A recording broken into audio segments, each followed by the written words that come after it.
In the aftermath of World War II, the United States government faced a complex dilemma: what to do with the scientific and technological expertise that had fueled the Nazi war machine. This quandary gave rise to a covert intelligence program known as Operation Paperclip, which would have lasting implications for both the scientific community and the moral standing of the United States. As the war drew to a close, the U.S. government recognized the immense value of the scientific knowledge and technical skills possessed by German scientists, engineers, and technicians. These individuals had been instrumental in the development of advanced weaponry, rocketry, and medical innovations that had given the Nazis a formidable military advantage.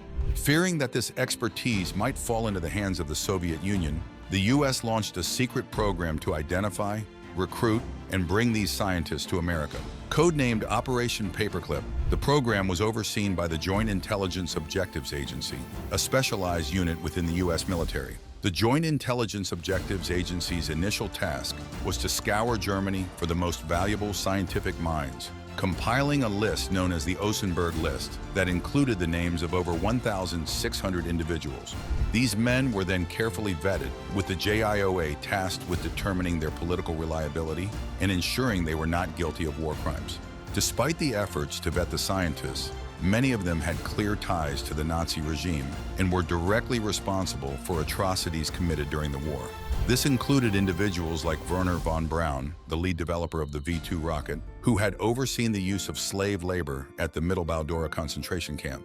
Nevertheless, the U.S. government moved forward with the recruitment of these scientists, offering them lucrative contracts in the promise of a new life in America.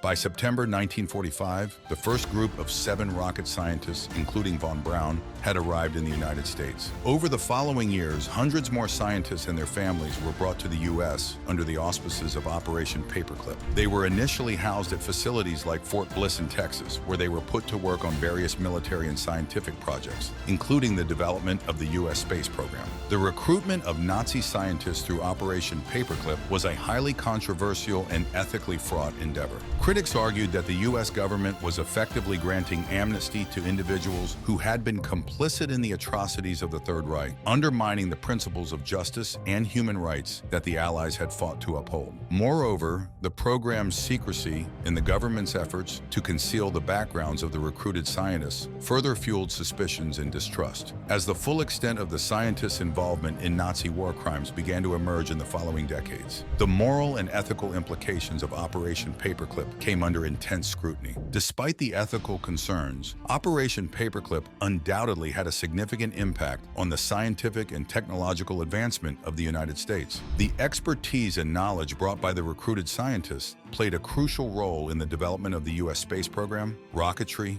medical treatments, and other fields. However, the legacy of Operation Paperclip remains a complex and contentious one. The program's willingness to overlook the Nazi past of its recruits in the name of national security has been widely criticized, and the ethical compromises made continue to haunt the scientific and political institutions that benefited from the program. Ultimately, Operation Paperclip stands as a cautionary tale about the dangers of prioritizing strategic interests over moral principles. It serves as a reminder that the pursuit of knowledge and technological progress must be balanced with a steadfast commitment to justice, human rights, and the fundamental values of a democratic society.